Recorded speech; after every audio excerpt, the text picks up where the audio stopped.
A young fellow, who was very popular among his boon companions as a good spender, quickly wasted his fortune trying to live up to his reputation.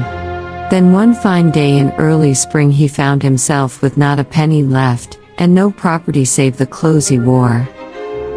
He was to meet some jolly young men that morning, and he was at his wits' end how to get enough money to keep up appearances. Just then a swallow flew by, twittering merrily, and the young man, thinking summer had come, hastened off to a clothes dealer, to whom he sold all the clothes he wore down to his very tunic. A few days later a change in weather brought a severe frost, and the poor swallow and that foolish young man in his light tunic, and with his arms and knees bare, could scarcely keep life in their shivering bodies. One swallow does not make a summer. The young man saw a swallow and immediately assumed spring had arrived. He hastily sold all his clothes, which turned out to be a very poor decision. His rash actions led him into trouble. Before making decisions, we should ask ourselves, is this decision based on clear thinking, or is it driven by emotions? It's easy to make impulsive decisions when under pressure, so it's important to learn how to manage our emotions and stay calm, which will help us evaluate situations more rationally, gather information, and observe carefully. If the young man in the story had taken a few more days to observe or learned about past weather patterns, he might have realized that the swallow's appearance could have been just a one-time occurrence and not a true sign of seasonal change. Also, it's important not to rely on a single indicator. Seeking advice from experienced people or experts can help avoid personal biases.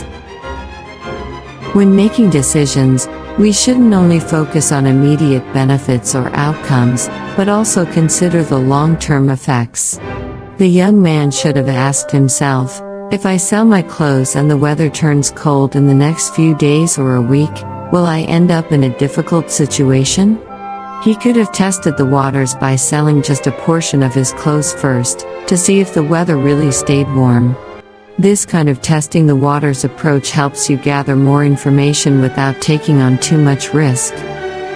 Moreover, having a backup plan is crucial. If the weather turns cold after he's sold all his clothes, how will he manage? He should ideally budget and save money for emergencies, which could help him get through a crisis, like buying warm clothing if needed. So, it's important to anticipate the worst-case scenario and have a backup plan before making decisions. Kids, when your friends invite you to play, don't just agree right away because you're excited. First, ask yourself, have I finished my homework? Do I need to study for a test? If you focus only on having fun now and neglect your studies, it might lead to punishment or falling behind in school, which could increase your stress later on and make you feel worse.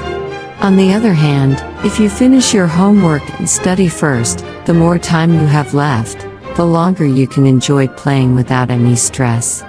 That way, you're taking care of your responsibilities and still having fun. Doesn't that sound better?